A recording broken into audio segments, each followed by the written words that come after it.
네, 제가 파악을 잘 못하고 있었는데 2시마다 주일 2시 맞춰서 갑자기 우리말이 안 되네요. 오후 예배가 있네요. 예, 예, 오후 예배 드리는 교회를 제가 최근에 많이 못 봐서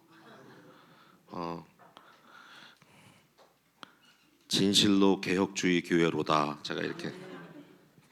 근데 오늘 일반적으로 여러분들이 주일 오후 예배로 모이는 시간인데 제게 부탁한 것은 강의이기 때문에 제가 설교라기보다는 일종의 강의를 하는데 좀 죄송한 부분은 이제 제목이 C.S. 루이스적으로 사고하기 그리고 이제 부제가 교회인데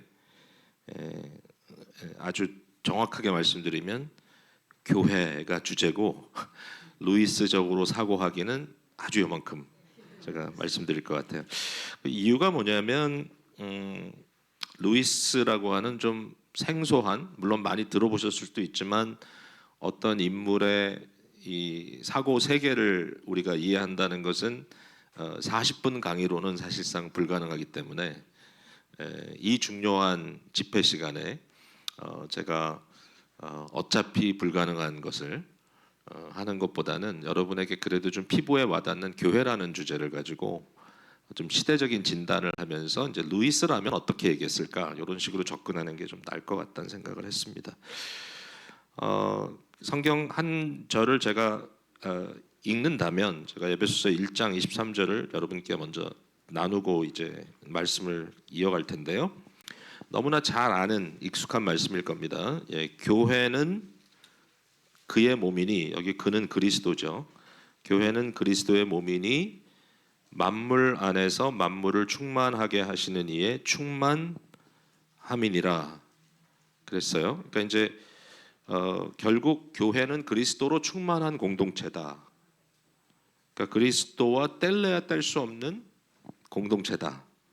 그렇죠. 우리 자신도 이제 두 가지의 신앙적 고민을 항상 합니다. 이제 하나는 이미 하나님께서 날 위해서 해주신 게 뭔가 그리스도 안에서 그것은 그리스도가 이미 이루신 것이기 때문에 내가 믿음으로 참여하면 되는 것이죠. 그 중에 하나가 그리스도가 머리 대신 교회의 일원으로 내가 참여한다. 나는 교회의 파트다.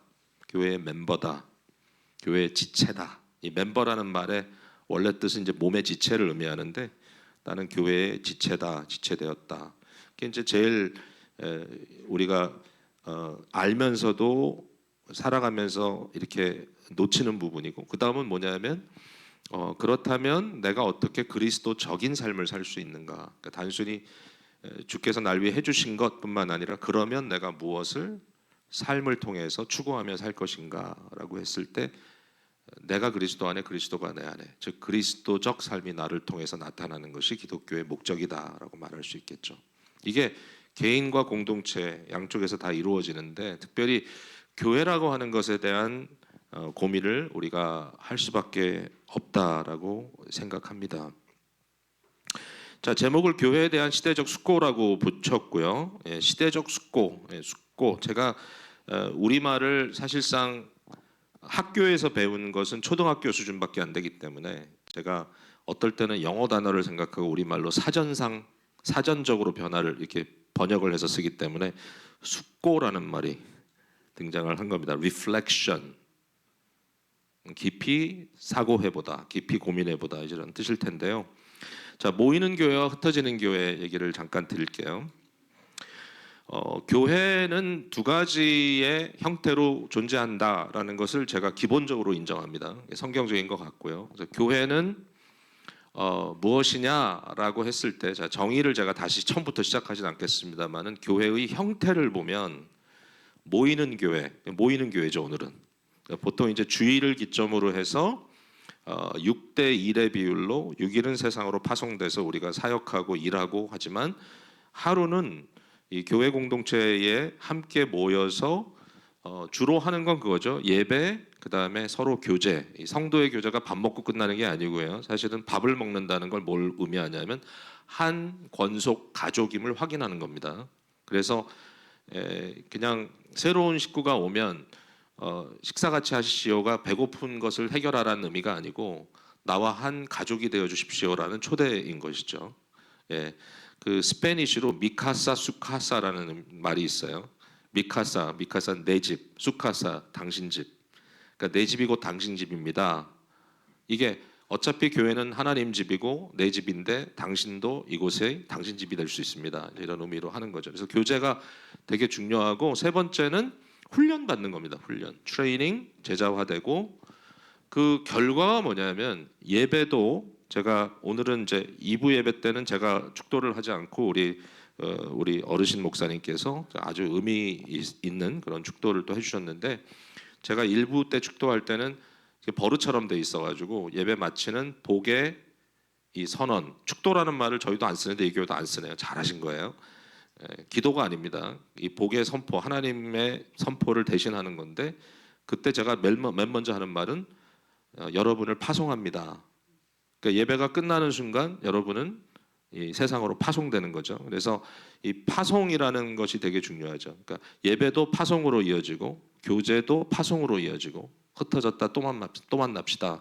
그리고 훈련도 모여서 훈련해서 여기서 지지고 볶는 게 아니라 파송되기 위해서 훈련받는 거죠. 여러분 세상으로 파송되면 보통 우리가 뭘 합니까?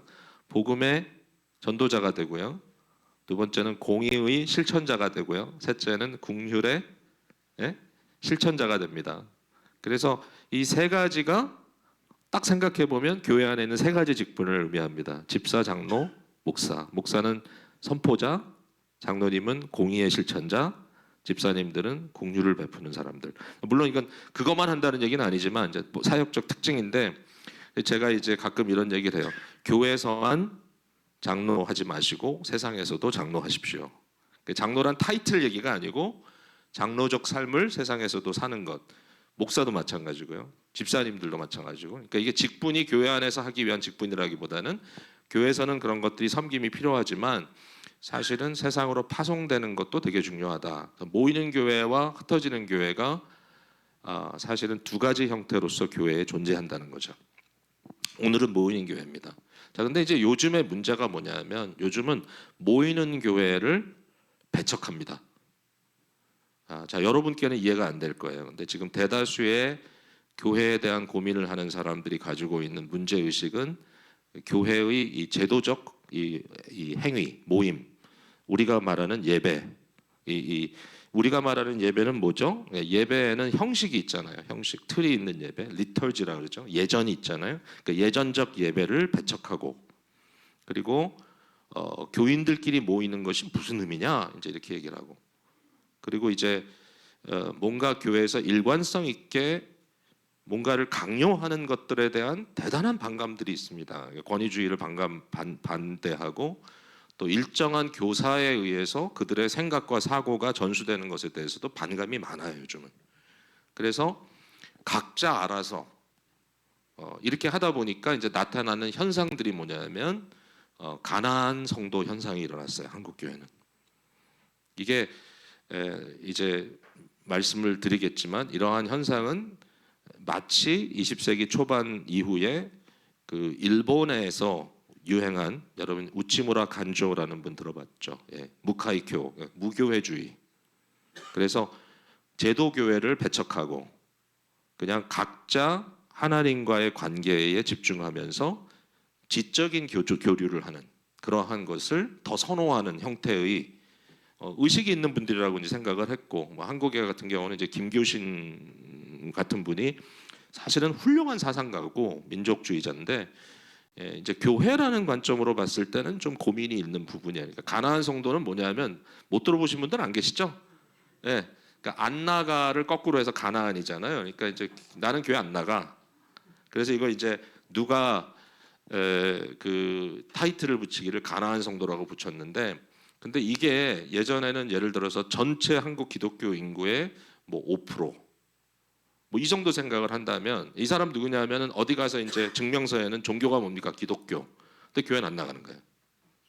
예. 근데 이 숫자가 지금 현재 한국에 제가 들은 통계로는 300만 명. 그러면 지금 1000만 기독교 시대를 우리가 생각하기가 어렵다고 하거든요. 1000만이 쉽지 않다. 그러면 적어도 전체 기독교 인구 중에 3분의 1은 교회를 안 나간다는 거예요. 그러니까 모이는 형태의 교회를 거부한다는 거예요. 그 다음에 미셔널 철치 운동이 굉장히 이제 활발하게 일어났습니다. 이게 근데 미셔널 철치라는 것 여러분 들어보셨겠지만 이제 선교를 하나의 프로그램, 어떤 액티비티로 정의하는 것이 아니라 교회의 존재 자체는 선교적이다. 그러니까 우리는 이미 세상으로 파송받은 존재들이다. 교회는 세상으로 쏟아져 나가는 하나님의 영광을 쏟아내는 그러한 공동체다. 이제 이렇게 이제 이해하는데 미셔널 철치의 극단적 현상이 일어나고 있어요. 그건 뭐냐면 교회의 형태를 모이는 교회로 정의하지 않고 sent 보냄받은 교회로만 정의를 합니다. 그러다 보니까 눈에 보이는 가시적 교회는 없어지고 교회가 사실상 불가시적 교회만 남아요. 그러니까 보이지 않는 교회. 왜냐하면 사람들이 다 세상에 스며들어 있기 때문에. 그 중에 제가 여러분 깜짝 놀라실 거예요. 선교사님들 중에 자기가 정기적으로 소속해서 영적인 양육을 받는 교회가 없는 선교사님들이 굉장히 많아요. 그러니까 선교사님들이 교회를 안 가요. 그러니까 교회를 방문해요, 방문. 제가 이렇게 얘기하면 깜짝 놀라시겠지만 선교사님들과 얘기해 보면 되게 어색해요. 그 입장이. 저는 굉장히 강하게 얘기하거든요. 우리 선교사님들은 교회 소속을 해야 됩니다. 그러니까 보낸 파송교회도 있지만 현장에서도 이 교회는 내가 특별한 사역이 아니면 여기서 말씀으로 양육받고 또 교류하고 교제하고 내가 영적으로 어카운터빌리티를 받는 제재를 서로 받는 그러한 교회 공동체가 있어야 된다고 생각하는데 많은 분들에게 이제 더 이상 주일의 개념도 없고 소위 주일 개념을 완전히 상실해버린 기독교인들이 있어요. 그러니까 주일이나 월요일이나 화요일이나 똑같다는 거예요. 여러분 그 얘기 많이 들었죠 옛날에는. 여러분 썬데이 크리스찬입니까? 그럼 나쁜 말이잖아요. 썬데이 크리스찬. 그러니 뭐예요? 6일 동안은 딴짓하다가 주일만 와서 거룩거룩. 그건 아니죠. 우리가 그건 아니라고 믿지만 요즘은 어떻게 그냥 거꾸로 돼가지고 우리는 썬데이도 크리스찬 아니다. 이게 그것까지는 아니지만 이제 뭐냐면 주일이란 개념 자체가 무의미해요. 매일이 똑같은 거예요 그냥. 그리고 우리는 어차피 파송받은 자고. 이게 지금 개념이 이해가 되십니까? 지금 말이? 뭐 그런 황당한 말이 다 있어. 근데 그렇게 생각하는 새로운 개념들이 상당히 유행하고 있다 지금. 그 다음에 교회와 하나님 나라를 분리하는 사고가 있는데 조직교회 이런 지역교회를 사실은 성경의 구원 역사 속에 이것은 불행한 사건이다 이렇게 보는 사람들이 있어요. 왜냐하면 예수님은 하나님 나라를 선포했는데 나중에 보니까 교회가 튀어나왔다 이렇게 얘기하거든요. 그러니까 교회는 사실은 그 기독교의 본질은 아니다. 교회는 그냥 어떻게 하다 보니까 이렇게 된 거고 사실상 교회가 추구해야 될 것은 하나님의 나라의 복음이다. 그래서 하나님의 나라라는 것을 굉장히 역동적으로 설명하고 제도적인 교회에 대해서는 반감을 갖는 그러한 형태의 사고가 적지 않아요, 여러분. 그리고 이제 오늘날 제독교회에 이제 젊은 목사가 부임을 하면 우리 목사님도 젊은 목사지만 이렇게 부임을 하면 이 제도적인 교회 안에 있는 이제 구조 속에서 이제 숨 막힌다 이런 거예요. 뭐 장로님 제도, 당회 제도, 장로교 제도 이런 걸 하다 보니까 뭐 모든 게 다 전통에 매여 있는 것 같고 하나도 제대로 뭐 뭔가 이렇게 움직일 룸이 없는 것 같고 이러다 보니까 이제 시도하는 게 나오죠. 시도하는 게 우리 한번 가정교회 해볼까? 우리 미셔널 철치 운동 해볼까? 우리 하나님 나라 DNA 운동 해볼까? 뭐 이러면서 다 치고 들어오는데 기성교회들하고 다 부딪히든지 아니면 굉장히 어려운 부작용들이 생기는데 이제 모든 분들이 계속 강조하는 게 뭐냐면 본질입니다. 본질. 가정교회는 본질을 찾는다. 미셔널 철치는 본질을 찾는다. 그 다음에 뭐 하나님 나라 킹덤 무브멘트는 본질을 찾는다. 그 말은 뭐예요? 모이는 여러분의 이 교회는 본질이 아니라 껍질이라는 얘기죠. 기분 나쁘죠? 여러분 전통적 교회잖아요. 아닌가요? 맞죠? 저는 엄청 전통적 목사가 되더라고요. 보니까 생각을 하면 할수록 이제 요새 이 고민을 많이 해요. 이 고민을. 왜냐하면 이러한 질문들이 너무 많고 교회론에 대해서 굉장히 이제는 실제적인 고민들이 너무 필요한 시대가 됐기 때문에 이제 그렇다고 말할 수 있습니다. 자, 이제 제가 벌써 시간을 많이 잡아먹었기 때문에 이제 서론은 된 것 같고 빨리 들어갈게요. 자, 그 다음 슬라이드를 보시면 그냥 요건 한마디, 이건 제가 PPT를 잘 못 만들어요. PPT를 제대로 만들면 이렇게 하나씩 딱 뜨고 이래야 되는데 저는 뭉텅이로 빵. 그냥 여러분께 종이로 안 나눠드리고 여기 그냥 띄웠다고만 생각하시고, 혹시라도 나중에 내용이 궁금하시거든 제가 목사님께 보냈으니까 그냥 받아가세요. 그리고 그냥 제가 이게 완성된 게 아니라 그냥 work in progress, 지금 계속 진행 중인 거니까 뭐 이거 가지고 어디다가 발표하지 마시고요. 자, 그래서 여기 내용은 뭐냐면 사도행전 19장에 나와 있는 내용을 제가 쭉 이렇게 공부를 해보니까 이제 1세기에 예수님이 그랬잖아요. 내가 이 반석 위에 에클레시아를 세우겠다, 교회를 세우겠다 그러셨는데, 그때 예수님이 헬라어를 썼는지 아람어를 썼는데 이게 복음서를 기록한 사람이 헬라어로 번역해서 쓴 건지 굉장히 헷갈려요. 잘 몰라. 근데 1세기에 일반적으로 이 코인의 그 헬라어라고 하는 걸 썼으니까 어쨌든 1세기에 우리 초기 기독교 공동체가 인용했던 성경도 대부분이 헬라어 버전이거든요. 구약 성경 그 70인역이라고 하는. 그러니까 헬라어가 상당히 보편적으로 1세기에 쓰여졌는데 교회를 이야기할 때 선택한 단어가 에클레시아란 말이죠. 예, 시나고게라는 단어가 됐을 수도 있는데 어쨌든 에클레시아라는 단어를 썼는데, 그러면 에클레시아라는 단어의 본질적인 의미가 뭐냐라고 했을 때 그냥 한마디만 여러분께 결론을 드리면 에클레시아는 목적을 위하여 모인 공동체가 맞아요. 그러니까 교회가 뭐냐라고 했을 때 우리 이렇게 얘기합니다. 하나님의 백성. 근데 그건 엄밀히 따지면 아니에요. 에클레시아라는 의미는 사람들을 의미하는 것만 아니에요. 예. 그러니까 사람들만을 의미하는 단어는 사실은 데모스나 오클로스라고 하는 단어가 쓰여지고, 교회를 얘기할 때는 목적을 위한 회집으로 항상 나와요. 그러니까 제가 여기서 이제 강조하는 건 뭐냐면 모이는 교회를 절대로 무시할 수가 없다.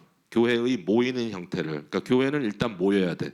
그러니까 히브리서에도 보면 우리가 그날이 가까울수록 더욱더 뜨겁게 사랑하자 하면서 모이는 것을 패하는 어떤 사람들의 습관과 같이 하지 말자 그런 얘기 나오죠. 예, 적어도 주일에 여러분들이 열심히 모이는 것이 교회의 본질 중에 하나이지 이것이 교회의 껍질이 아니에요. 오케이? 예, 자, 지금 굉장히 중요한 얘기를 합니다. 웨스민스터 신앙고백 25장 2절 보면 유형교회는, 그러니까 눈에 보이는 교회는 복음 아래서 또한 보편적이고 우주적이며 이전 율법 아래처럼 한 국가에만 제한돼 있지 않다. 그러니까 이스라엘 구약 공동체는 이스라엘 민족이 중심이잖아요. 신약 교회는 그렇지 않다. 보편성이 있고 우주적이다. 온 세상에서 참된 신앙을 고백하는 신자들과 그 자녀들로 구성되어 있는데 주 예수 그리스도의 왕국이요. 이 말은 뭐냐면 하나님 나라와 교회는 분리할 수 없다. 신앙 고백상 하나님의 나라의 가시적인 현재적 표현이 뭐냐? 교회다라고 말할 수 있는 거죠. 교회는 예수 그리스도의 왕국이요.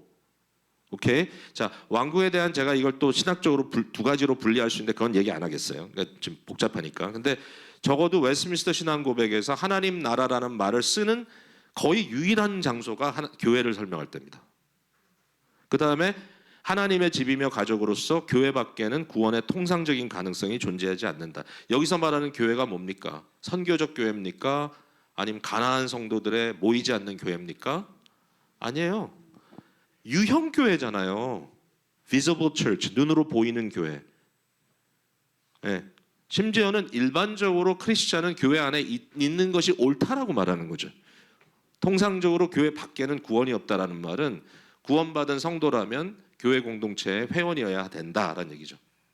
맞죠? 예, 그렇게 또 이해를 하시면 되겠고요. 자, 요거는 제가 조금 스킵을 하겠습니다만은 그래도 틀어 보여주세요. 다음에 교회의 신비와 위대함. 교회는 신비하고 위대하죠. 그리고 실제적으로 자, 그 다음 슬라이드를 보면 성령의 한량없는 부으심이 교회를 통해 이루어집니다. 자, 요거 되게 재밌는 표현인데 시편 133편에 보면 그 말이 있죠. 형제가 서로 동거하며 얼마나 아름다운고 이는 헐몬 산의 이슬처럼 이렇게 흘러내리는 아론의 머리에 부은 기름이 수염을 타고 내려와서 옷깃을 타고 흘러내리는 모습과 같다. 근데 여러분 그걸 교회로 설명하면 머리 대신 그리스도는 어떤 존재냐? 성령을 한량없이 부음받은 분이거든요. 요한복음에. 그럼 교회는 뭐냐? 몸이기 때문에 예수님께 쏟아부어진 성령의 기름이 교회로 흘러내리고 있다.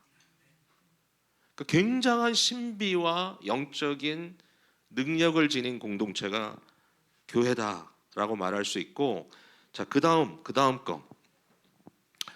왕 대신 그리스도의 구원하심의 목적. 여러분, 목적. 지금 목적이란 말은 곧 종말입니다. 종말. 성경은 종말이 굉장히 중요합니다. 그러니까 하나님께서 계획하시고 이루시는 결론이 뭐냐? 구원의 결론이 뭐냐? 여러분, 이거 잘 들어보세요. 구원의 결론은 개인의 구원만이 아닙니다. 그러니까 우리가 구원이 뭐냐 그러면 내가 예수 믿고 구원받는 것이다. 내가. 근데 성경의 종말을 보면, 요한계시록에 보면 가장 드라마틱한 클라이맥스가 뭐냐면은 교회 공동체가 예수 그리스도의 거룩한 신부로 나타나고, 그죠? 마지막에 혼인잔치죠. 혼인잔치. 개별적인 것이 아니라 교회 공동체가 그리스도 예수와 연합되는 이 놀라운 사건. 그 다음에 또 하나는 새 예루살렘이 하늘로부터 내려오는데 그 예루살렘이 보니까 바로 교회예요. 교회. 교회의 완성. 그래서 이 부분도 우리가 간과하기 쉬운데 기독교 크리스찬의 이 신앙의 목적이 뭐냐라고 했을 때 개인의 구원을 뛰어넘는 교회의 완성, 거룩한 순전한 그리스도의 신부로서 교회가 완성되는 모습이 구원의 끝부분이라는 거예요.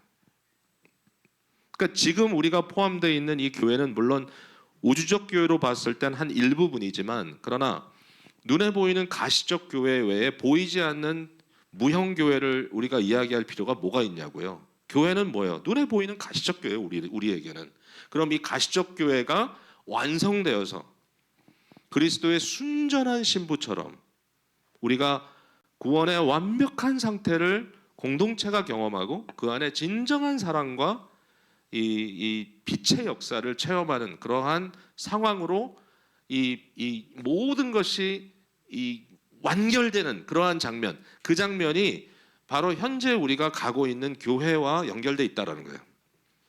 그래서 만약에 C.S. 루이스가 그런 얘기를 합니다. 그 스크루테이프에 나오는 얘기인데, 교회를 오늘날 가보면 촌스럽게 한이 없다는 거예요. 루이스는 원래 교회를 처음에 너무 어려워했습니다. 루이스는 되게 개인적인 사람이고 되게 아주 그 내성적인 사람이고 그냥 책과 씨름하는 사람이고 혼자 결혼도 안 하고 거의 60이 될 때까지 살았고, 그러니까 이런 사람이니까 예수를 영접하고 나서 자기가 생각한 게 적어도 교회는 나가야 되지 않느냐.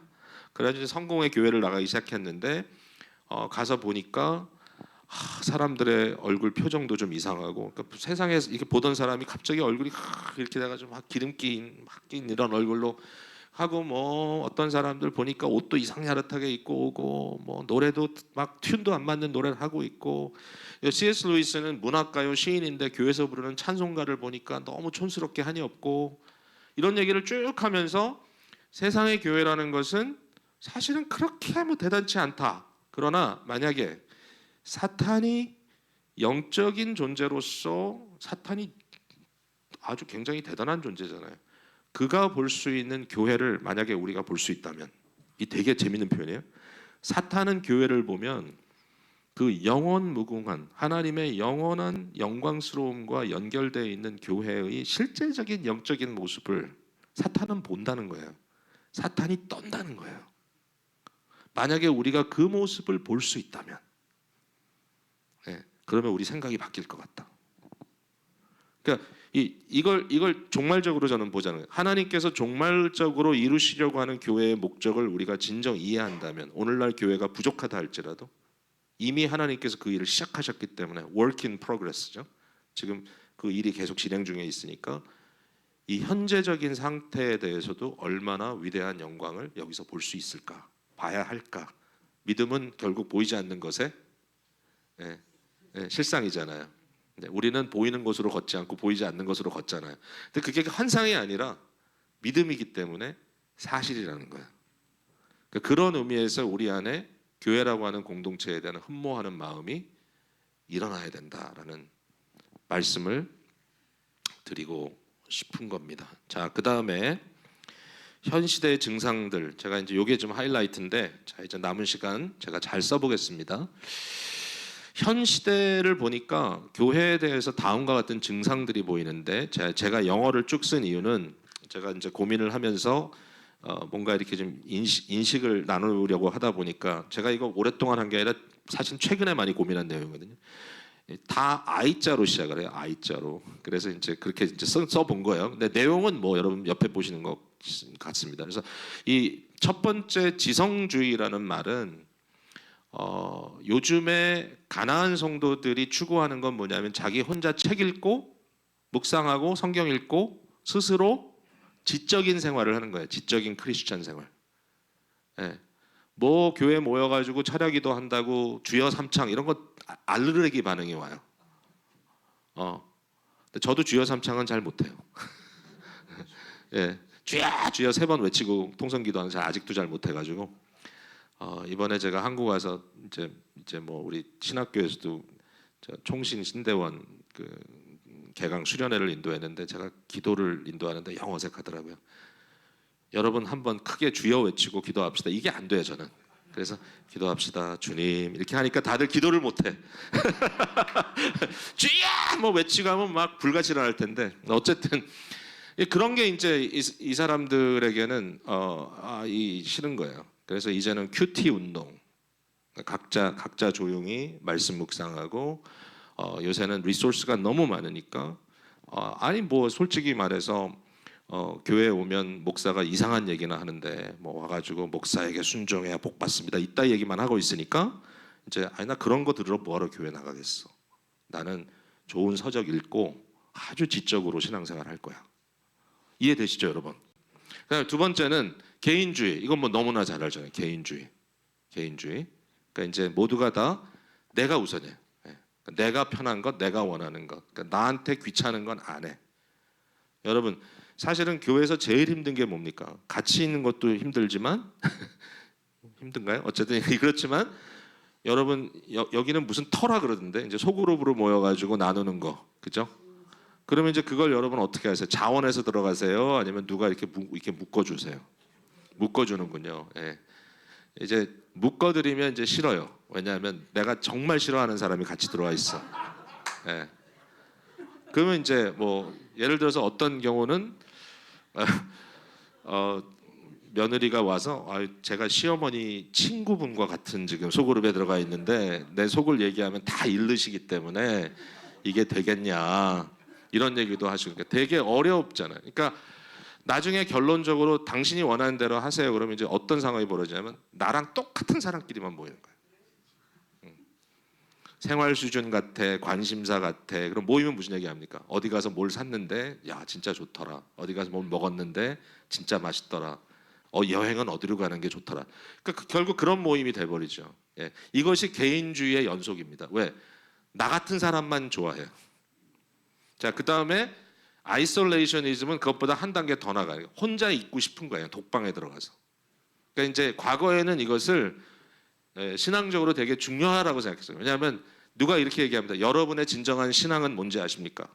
여러분의 진정한 신앙은 모여 있을 때 여러분이 하는 행동이 아니라 아무도 보지 않는 자리에서 여러분이 하는 그것이 곧 여러분의 신앙입니다. 그럼 딱 찔리잖아요, 마음에.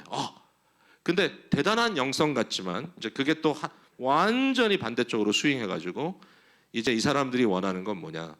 공개적인 건 싫어. 왜냐하면 자기가 프레셔 받기 때문에 아무것도 싫어.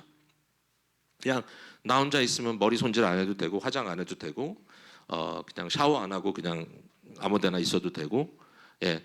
그래서 이러한 독거주의, 그 다음에 인포멀리즘이라는 건 뭐냐면은 탈형식주의인 거예요. 그러니까 이 형식 다 싫어. 그러니까 요게 이제 교회 안에도 이제는 예배라는 형식이 리터지가 없어지니까 뭐죠?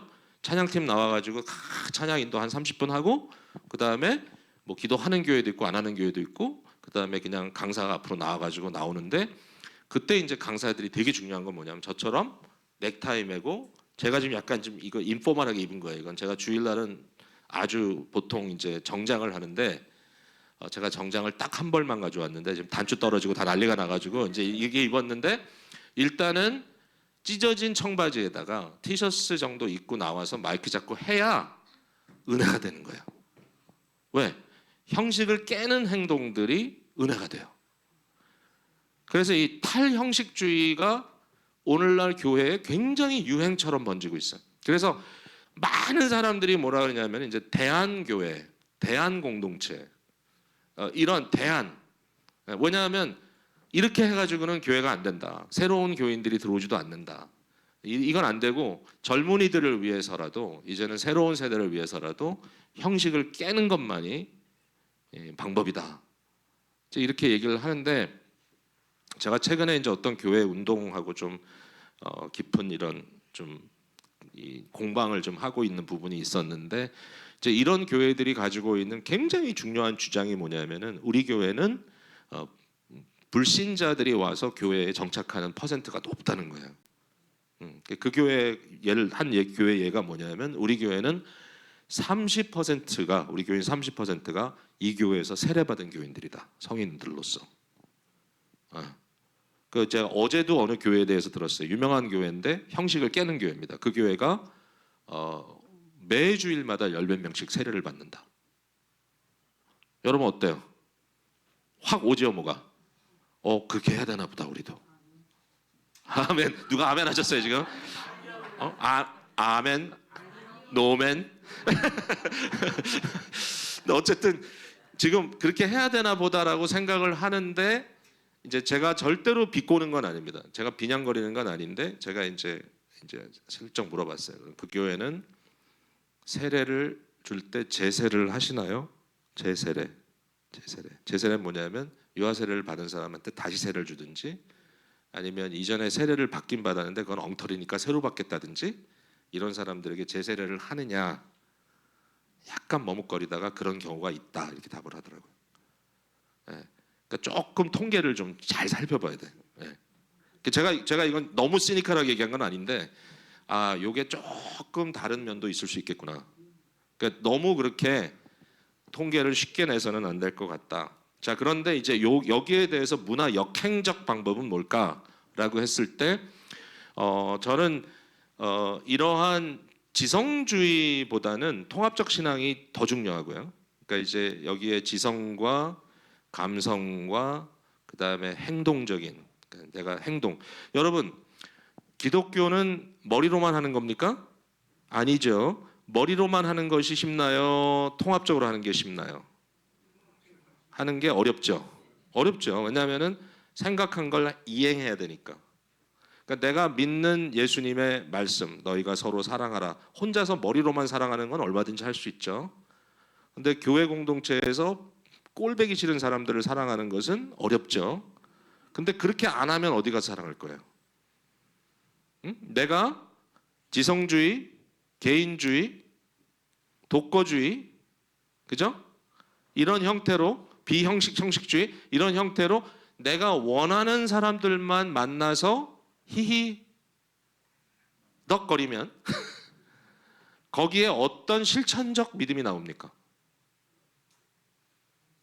교회 공동체는 어려워요. 왜냐하면 전인적이기 때문이에요. 여러분 똑똑하다고 막 앞에서 이래도요. 야, 너 생활이 그래서 되겠니? 너 인간관계, 대인관계 그거 갖고 되겠니?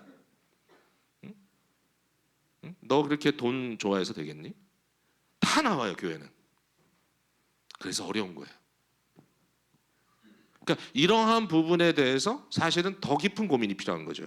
자, 그 다음에 개인주의보다는 상호보완적. 그 다음에 자기 혼자 독거가 아니라 상호 연계성 그리고 탈형식주의가 아니라 상호 지속성. 이 상호 지속성이라는 말은 뭐냐면 이 형식이라는 것은요. 이게 형식적 되게 나쁜 말로 우린 들었는데 형식이 있어야 내용을 담아요.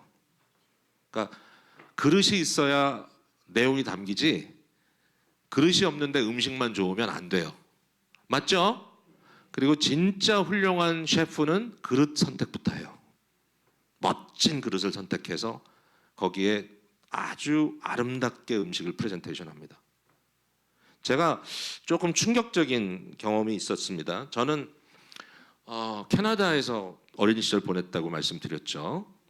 예, 저는 이제 앞으로 3개국의 시민이 될 예정이에요. 앞으로. 저는 캐나다 시민, 미국 시민이에요. 지금 이중 시민인데 65세가 지나서 기회가 되면 한국 시민권을 다시 제가 받고 싶어요. 그런데 최근에 얼마 전에 그 엘리자베스 여왕 2세 여왕이 돌아가셨습니다. 근데 엘리자베스 여왕이 돌아가셨는데 동부 시간이니까 새벽 4시인가 3시인가에 장례식이 있었습니다. 그 유명한 웨스트민스터 애비에서 웨스트민스터 신앙고백은 거기에 모여서 이제 한 거기 때문에 웨스트민스터 신앙고백이 된 거거든요. 그러니까 이제 웨스트민스터 애비가 영국의 국회 건물 바로 옆에 붙어 있습니다. 그러니까 영국은 기독교 국가라고 자처하죠. 그래서 국교가 있죠. 국교가 영국은 영국 국교는 소위 말하는 뭐죠? 성공회라고 부르죠. 예, 이 앵글리칸입니다.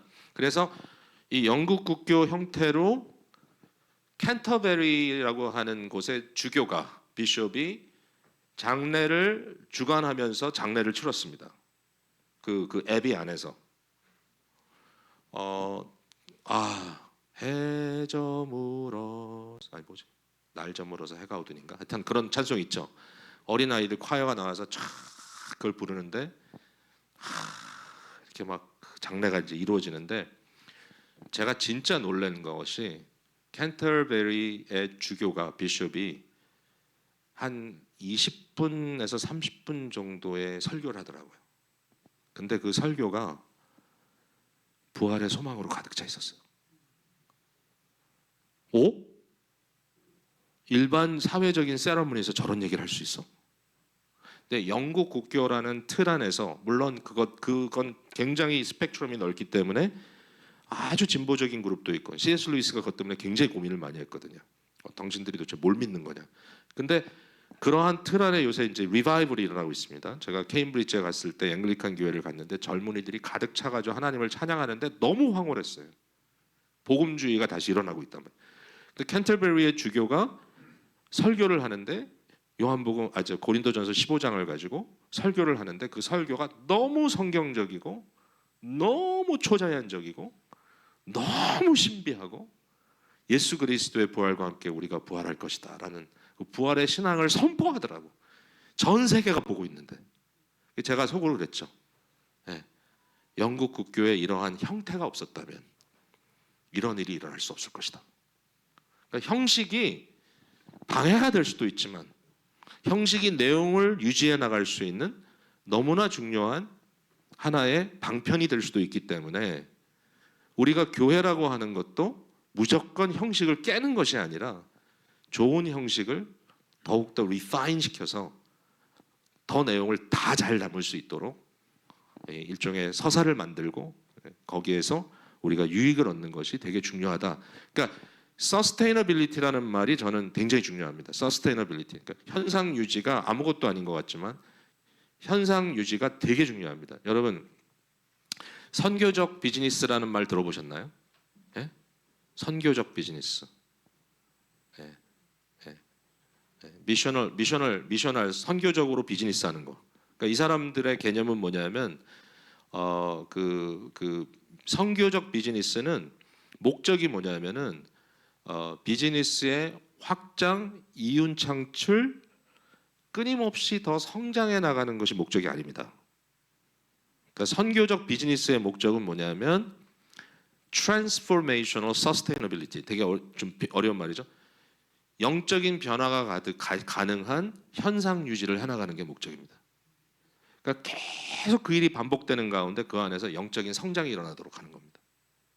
그래서 비즈니스를 확장하는 게 목적이 아니라 그 비즈니스를 통하여 그 비즈니스에 포함되어 있는 직장인들이나 또는 손님들에게까지도 영적인 변화의 모멘트가 거기서 계속 창출되는 겁니다.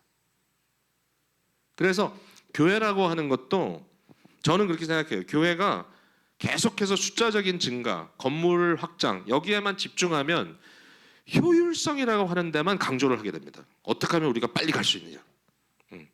뭐 전도 운동 일으키고 뭐 예수 초청 뭐 해가지고 하고, 그러니까 어떻게 해서든지 지역 사회를 뭐 복음화라고 얘기하지만 그 목적을 얘기할 때 정말 눈꽃 틀 새 없이 쉴 수 없이 성도님들을 소모시켜 가지고 끊임없이 뭔가 기관적인 부흥을 일으키는 것이 목적이 되었을 때 과연 그렇게 되면 교회가 교회다운 것이냐라는 질문 앞에서는 좀 깊은 고민이 필요할 때가 있다는 거죠. 정말 이 안에 성도님들이 영적으로 변화되고 있느냐, 말씀 속에 깊이 들어가고 있느냐, 삶의 성화가 이루어지고 있느냐. 그거와는 별개로 교회 숫자는 늘어가는데 성도들의 마음은 점점 더 고갈되고 황폐해지는 경우도 있을 수 있다. 제가 이런 얘기하면 좀 은혜가 안 되죠. 지금 다들 지금 은혜가 안 되죠. 은혜가 되나요? 네, 위로가 되나요? 아멘. 그래서 제가 중요한 건 이 교회가 유지되는 게 되게 중요해요. 서스테인.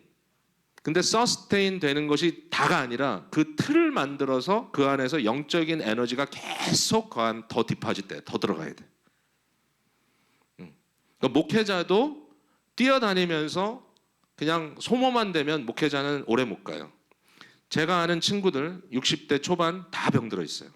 한국 교회 와서 보니까.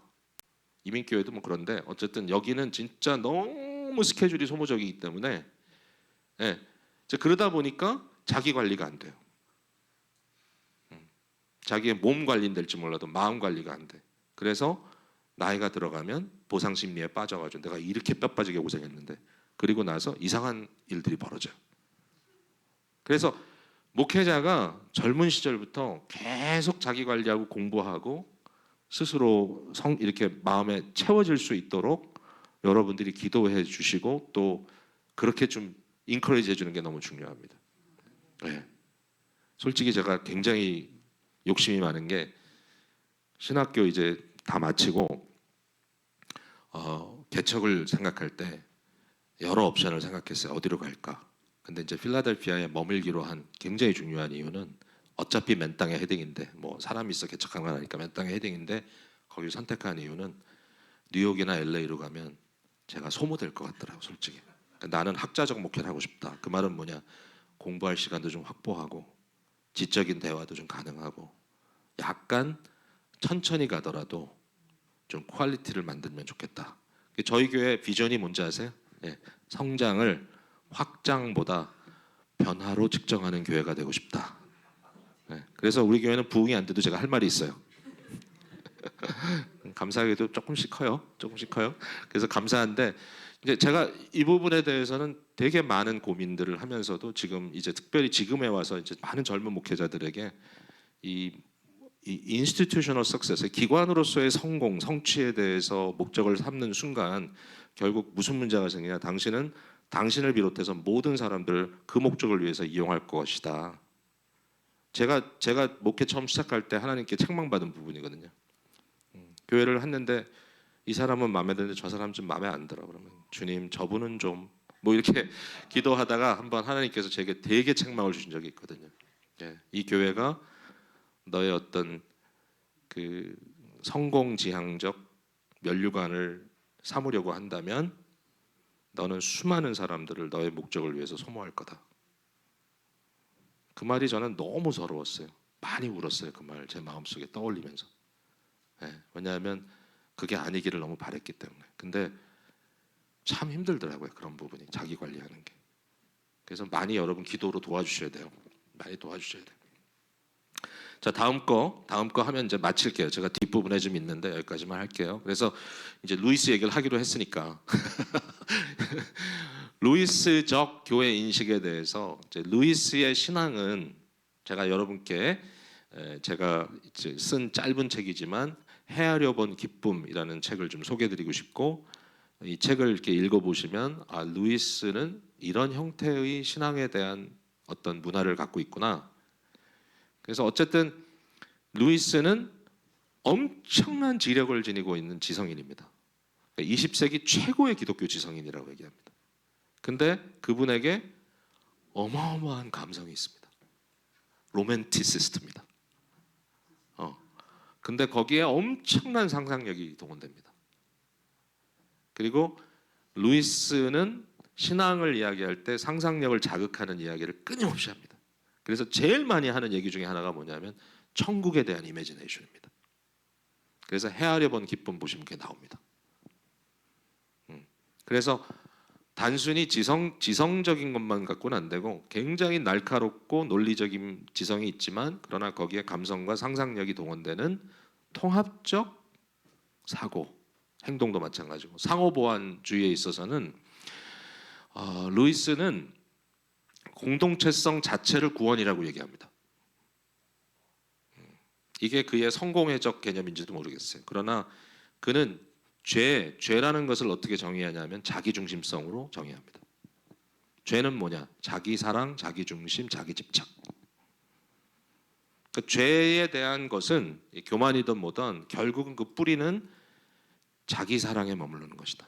그 사랑의 질서가 깨져버린 하나님 사랑, 이웃 사랑 이것이 다 동반이 돼야 되는데 자기 모든 게 다 결국 신앙도 자기 중심적으로 되면 신앙의 열심도 어떻게 나옵니까? 기복 신앙적인 신앙 열심은 있어. 근데 그 열심을 보니까 자기가 복 받고 싶고 세상에서 누리고 싶고 성도들의 대화 속에 하나님 나라의 중심성은 전혀 보이지 않고 내가 은혜 받았더니 이런 일이 내게 벌어졌다. 결국 자기 성취적 복음. 그래서 이 부분에 대해서 극복할 수 있는 교회의 역할은 뭐냐면 끊임없는 공동체적 관심, 피차 사랑, 피차 발시즘, 피차 용서함, 피차함, unto one another, 서로에게 함. 이것이 어쨌든 계속해서 강조되고 거기에 대해서 고민해야 된다. 상호 연결되는 부분에 대해서는 이제 루이스의 교회론을 보면 제가 쓴 논문에 이 부분을 좀 다뤘는데 루이스는 교회론 얘기할 때 딴 것보다 지체론을 굉장히 많이 강조했어요. 멤버십.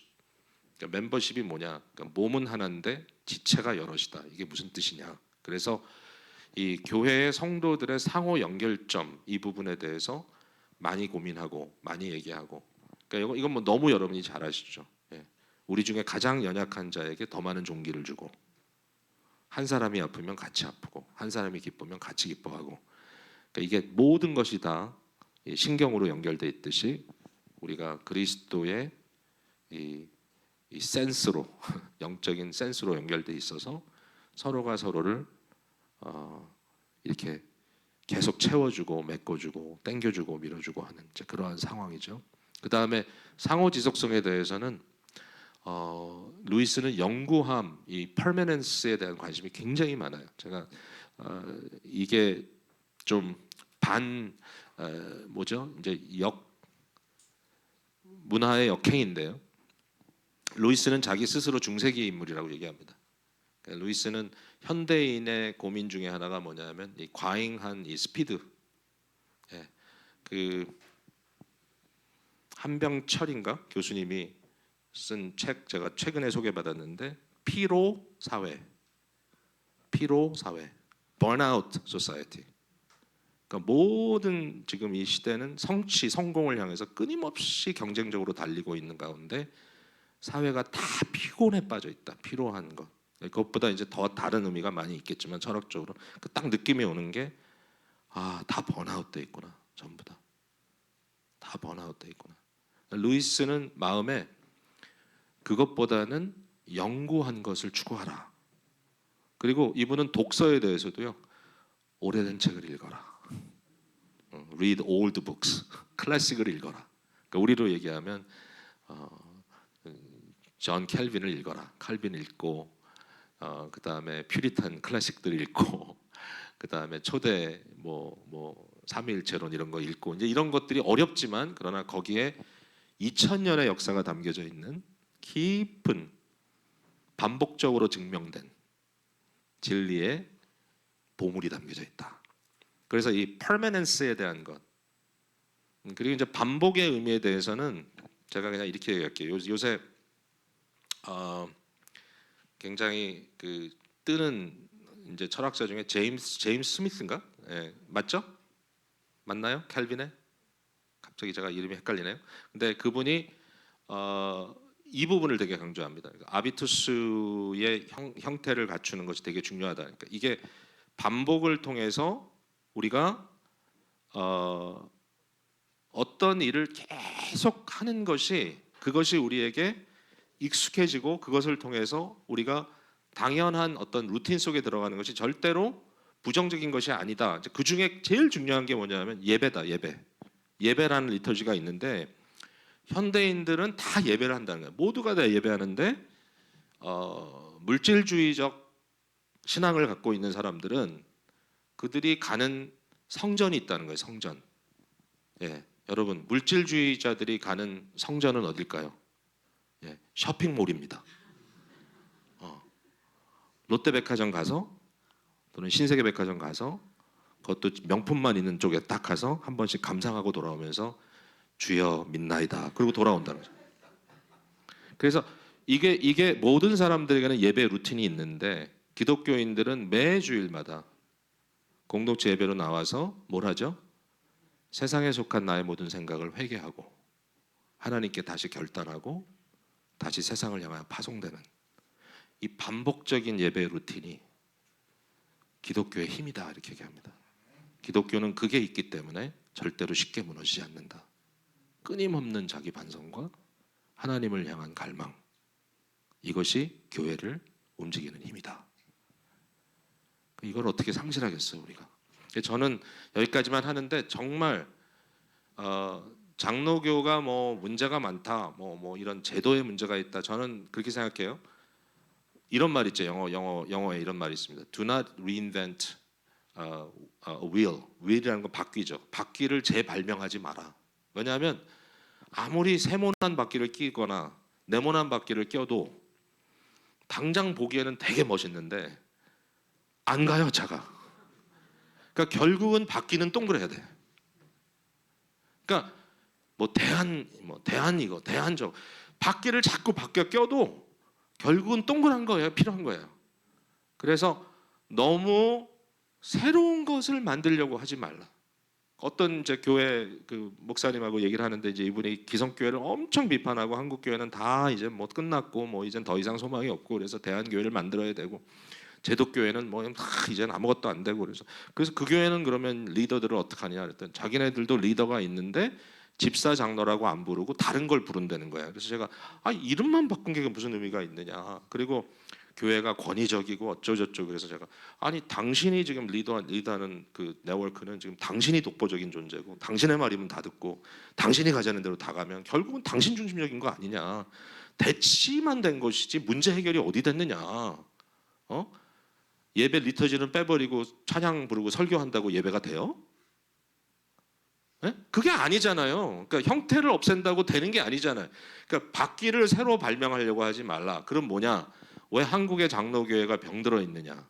만약에 병들어 있다면 그 이유는 뭐 당연해요. 그 이유는 잘못된 권위주의가 있는 것이고, 그 이유는 사람 중심적인, 인물 중심적인 그러한 문화 구조가 있는 것이고, 그 다음에 부족주의 같은 이러한 트라이벌리즘 같은, 그래서 나와 통하는 사람들끼리끼리 서로 그룹 짓고 이런 것들이 문제가 되는 것이지 사실은 제도의 문제가 아니라 이것은 무지와 영적 병듦의 문제다. 그러면 어떻게 그러면 답을 찾느냐? 원리대로 다시 가야죠. 그리고 원리에 의해서 우리 자신들을 다시 재헌신해야죠. 제도를 바꾸는 것이 우선이 아니라, 왜냐면 존 넉스 같은 사람 성경적으로 고민해서 여기까지 온 건데 필요하면 부분적으로 수정할 수 있지만 그러나 바퀴를 새로 발명하려고 하지 마라. 크게 거기에 결과론적인 답은 없다. 저는 이렇게 여러분께 말씀드리고 싶어요. 제가 오늘 위로되신다 그랬는데 좀 위로 및 도전, 여러분이 하고 있는 것을 계속 열심히 잘하시고 교회에 대한 자부심, 사랑, 미래에 대한 영광의 소망 끊임없이 가지시고 아름다운 교회를 더욱더 아름답게 해 나가시는 여러분들 되시기를 부탁을 드립니다. 예, 강의가 됐나요? 이 정도면? 힘드네요. 제가 시간이 지금 이제 3시 5분인데 한 두 분만 질문을 받을게요. 두 분만. 이게 잘 안 된다고 누가 그랬어요. 목사님이 잘 안 될 걸요. 근데 저는 질문을 안 받으면 강의를 한 것 같지가 않아요. 여러분이 저한테 지금 딱 일어나가지고 그건 말도 안 된다 이렇게 얘기해도 돼요. 그럼 제가 무시하고 다른 사람 질문하라 그래. 어쨌든 질문 혹시 있으세요? 질문? 누구시든지 질문도 좋고 아니면 일종의 커멘트, 평론 그것도 괜찮아요. 근데 절대로 질문을 길게 하지 마세요. 1분 이내로. 예. 손 들고. 역시. 예. 질문을 안 하시면 저 밖에. 들어오세요. 들어오세요. 질문. 예. 안 들리네? 예.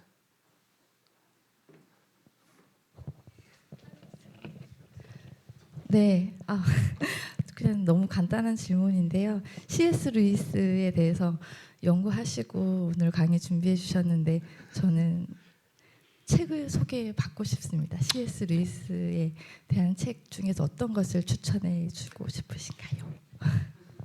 제 이름을 설치하셔서 제가 쓴 책을 다 읽으시면 될 거예요.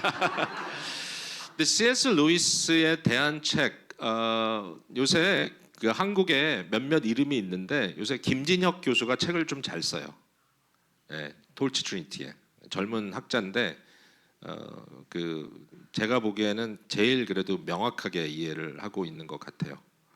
그래서 그거 보실 수 있고 그 다음에 루이스의 원서 같은 경우는 여러분들이 너무 어려운 책으로 시작하지 마시고 재밌는 책을 읽으세요. 그래서 천국과 지옥의 이혼, 또 스크루테이 편지 이런 약간 상상력을 엄청 자극하는 그런 책들을 그거를 이제 교리적으로 보지 마시고 교리적으로 보면 안 돼요. 그냥 이것은 픽션인데 그 안에 기독교적 굉장히 중요한 인사이트가 담겨 있다. 예, 그렇게 읽어보시고 조금 더 이렇게 이제 약간 변증적인 책이 마음에 요구되거든. 고통의 문제, 그 다음에 순전한 기독교, 최종 단계로 가면서 인간 폐지, 그 다음에 기적. 점점 어려워지지만 되게 현 시대에 대한 깊은 고민들이 거기서 나올 겁니다. 예, 그리고 제가 장난 아니고요. 루이스가 만난 그리스도 그리고 헤아려 본 기쁨. 요게 두 권 짧은 책인데 그 몇 가지에 대해서는 좀 도움이 될 겁니다. 예, 박성일 저. 예, 장로님. 질문 잘하시네요. 네, 강의 잘 들었습니다. 그 지금 예를 들어 우리 교회가 한생교회 포함해서 어떤 제도 권한이 있는 교회가 예를 들어 뭐 우리가 뭐 어떤 질적인 성장도 아니 양적인 성장을 바라지 않고 뭐 이렇게 가고 있다고 생각은 하는데 과연 우리 교회가 정말 얼마만큼 진짜 성장하면서 또 예를 들어 뭐 성경에 충실하면서 또 관리를 잘하고 있는지를 어떻게 알 수가 있습니까? 우리 장로님 혹시 그 사회과학 쪽에 계시지 않습니까? 질문이요 그냥. 뭔가요? 자연과학? 예. 근데 뭐 과학이라는 것은 항상 측정이 필요하니까요. quantifying. 예. 그래서 제가 이거 충분히 이해하는 질문이고요. 재밌는 일이 한 번 있었는데 저희 교회 개척하고 한 10여 년 됐을까? 근데 이제 저희 교회가 뭐 물론 뭐 이렇게 막 두각을 나타내는 교회는 아닌데 이런 어떤 개념적인 부분에서 조금 재밌어하는 분들이 계신 것 같아요. 이제 그 중에 한 분인데 로스앤젤레스에서 전화가 왔어요. 근데 이분이 목사님인데 자기가 플러 신학교에서 지금 목회학 박사 학위를 받기 위해서 논문을 준비하는데 그 논문의 주제를 성장을 확장보다 변화로 측정하는데 잡았다는 거예요. 그래서 목사님 교회의 지금 모토를 내가 지금 가지고 이것을 논문화하려고 하는데 이제 제일 중요한 문제가 측정입니다. 자, 그러면 이제 질문이 뭐냐면 확장은 측정이 가능한데 변화는 어떻게 측정합니까? 이제 그러면서 진짜 뼈 아픈 질문. 기쁨의 교회는 질적으로 성장했습니까?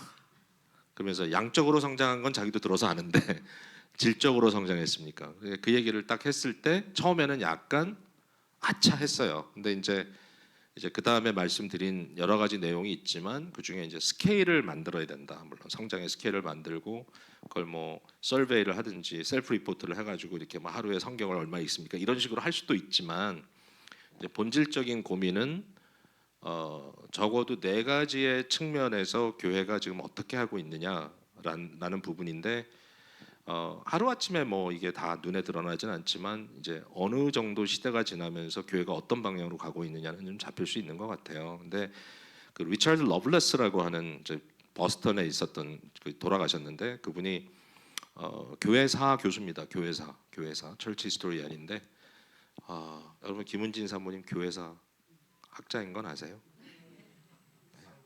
알고 있어요? 네, 괜찮은 학자 같습니다. 제가 생각할 때.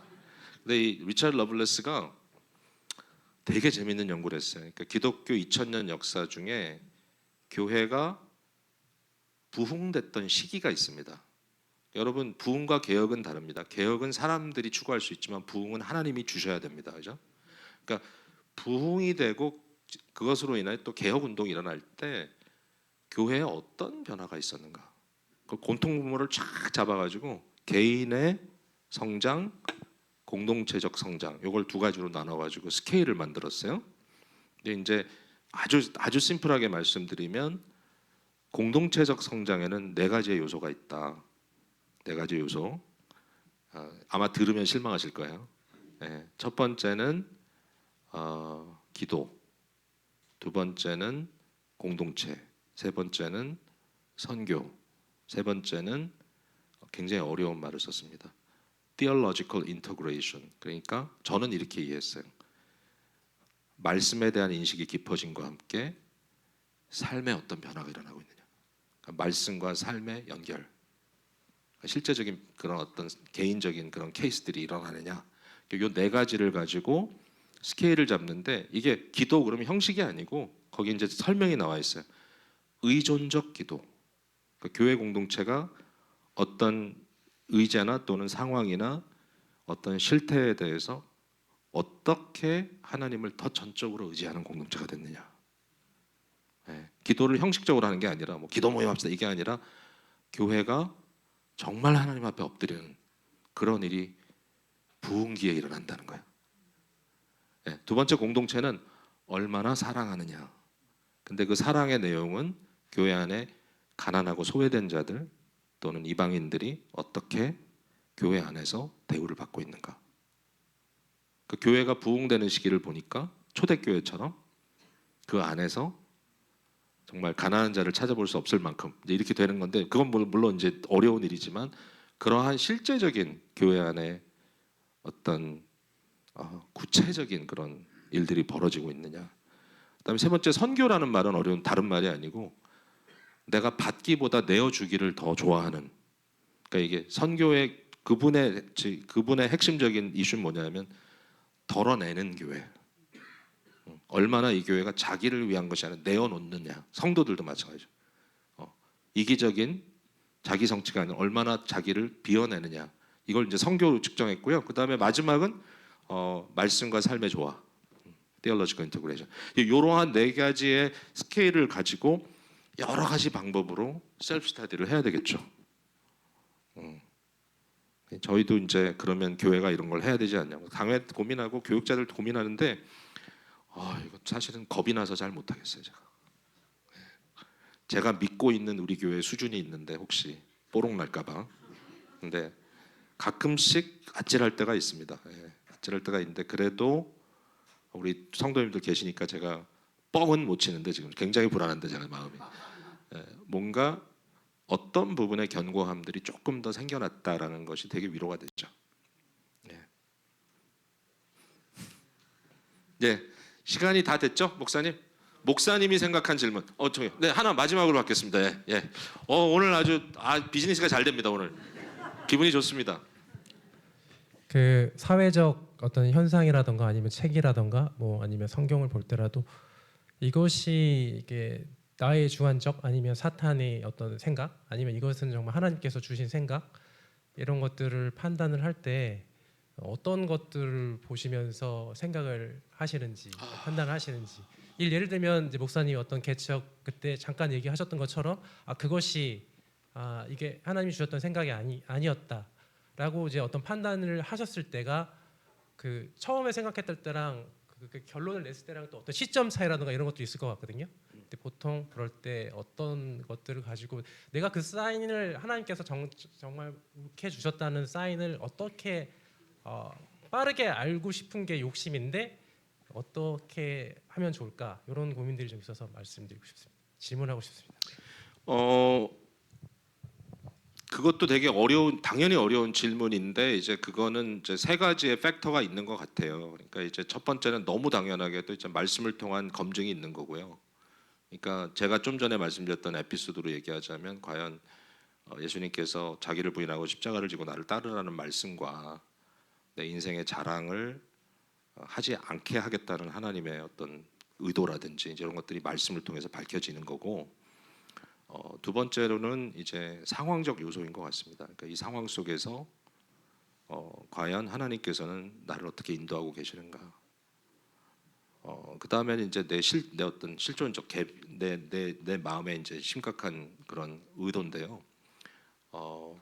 결과적으로는 끊임없이 이제 말씀 속에서 자기 성찰을 해야 되고 또 목회에 대한 고민을 해야 되는데 또 하나님의 길이 뭔지 저는 목회자니까 목회 얘기를 한 거고 근데 이때 어떤 결정이 옳은 것인가라는 고민을 해야 되는데 하나님께서 은혜를 주시면 우리에게 은혜를 주시면 일단 그 통찰력도 주시고 그리고 공의에 대한 고민을 좀 많이 하게 되는 것 같고요. 뭐가 페어한 것인가, 그러니까 저스티스에 대한 고민하고 그 다음에 긍휼이 여기서 어떻게 나타날까, 예수님의 긍휼이 하나님의 긍휼이. 그 다음에 디모데에게 바울이 여러 번 강조한 선한 양심의 문제인 것 같아요.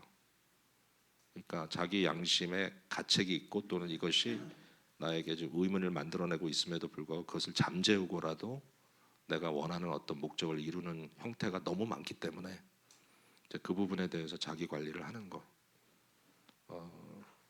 좋은 답은 같진 않네요. 제가 그 질문을 항상 받진 않기 때문에 오늘 장로님 질문하실 때 조금 흔들렸는데 이 정도로 답을 하겠습니다. 목사님 나오시죠. 예, 감사합니다.